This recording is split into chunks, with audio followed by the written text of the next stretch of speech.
Welcome to morning మన్నా. నేటి వాక్య దర్శనం కొరకు కీర్తన గ్రంథం 20వ సంకీర్తన 4వ చరణం. నీ కోరికను సిద్ధింపజేసి నీ ఆలోచన యావత్తును సఫలపరచునుగాక.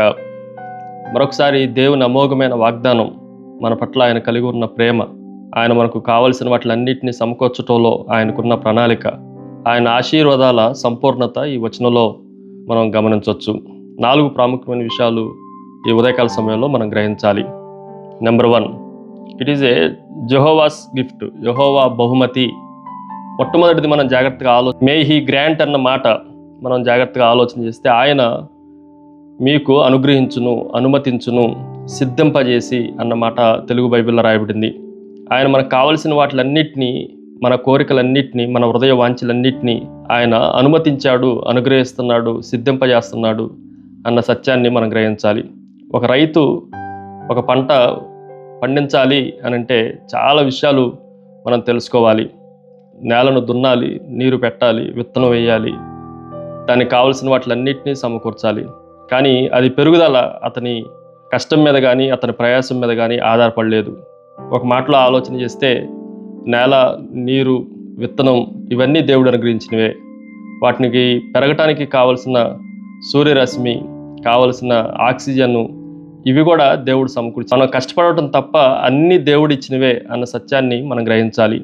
అందుకే దేవుని బహుమతి మన జీవితంలో, మన హృదయాన్ని, మన ఆలోచనలు ఏమైతే కోరుకుంటున్నాయో అవన్నీ దేవుని మూలంగానే కలుగుతున్నాయి అన్న సత్యాన్ని మన హృదయంలో ఎప్పుడు విశ్వసించాలి. రెండో విషయాన్ని మీకు జ్ఞాపకం చేస్తాను. ఇట్ ఈజ్ జాయ్ఫుల్ డిజైర్స్, ఆనందకరమైన కోరికలు. నీ కోరికను సిద్ధింపజేసి నీ ఆలోచనను అన్న మాటను మనం జాగ్రత్తగా ఆలోచన చేస్తే, మన కోరికలు ఆనందకరంగా, జయకరంగా ఉండాలి. అవి దేవుని చిత్తానుసారంగా, దేవునికి కూడా ఆనందాన్ని కలిగించే కోరికలుగా ఉండాలి. ఆ విషయాలు మనం జాగ్రత్తగా ఆలోచన చేయాలి. కొన్నిసార్లు పిల్లల్ని భోజనానికి తీసుకెళ్ళినప్పుడు ఫంక్షన్లో వాళ్ళు ఏ స్వీట్ దగ్గరో లేదంటే ఏ మిఠాయి దగ్గరో ఆగిపోతారు. కానీ తల్లిదండ్రులుగా అన్ని ఆహార పదార్థాలు తినిపించే బాధ్యత తల్లిదండ్రులు తీసుకుంటారు. అలాగే మనము ఒకదాని దగ్గరే, రెండిట్ల దగ్గరే ఆగిపోతాం. కానీ మనకు కావలసిన వాటిలన్నింటినీ సమకూర్చే ఆ గొప్ప దేవుడు మనకున్నాడు అన్న సత్యాన్ని, ఆ కోరికలు నెరవేరుస్తున్నాడు అన్న మనం గ్రహించాలి. మూడో విషయాన్ని మీకు జ్ఞాపకం చేస్తాను. జస్టిఫైడ్ మోటివ్స్, న్యాయబద్ధమైన కోరికలు, ఉద్దేశములు. ఆ ఆలోచన, ఆ కోరికలు కూడా అవి న్యాయబద్ధంగా ఉండాలి. యాకోబు పత్రిక 4వ అధ్యాయం 3వ వచనంలో, మీరు అడిగినను మీ భోగముల నిమిత్తం వినియోగించుటకై దురుద్దేశంతో అడుగుదురు గనుక మీకేమీ దొరకట్లేదు.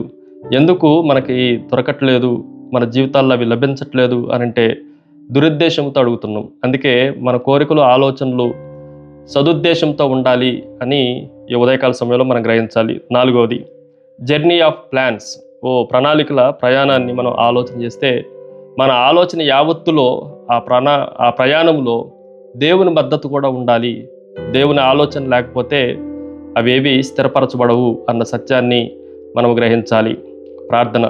సకలాశీర్వాదములకు కారణభూతుడవు తండ్రి, మరొకసారి మా హృదయ వాంఛలన్నింటినీ తీర్చే దేవుడు అని, మా ఆలోచన యావత్తును సఫలపరిచే దేవుడు అని మిమ్మల్ని స్తుతిస్తూ ఆరాధిస్తూ యేసు నామమున అడిగి వేడుకొంచున్నాం తండ్రి.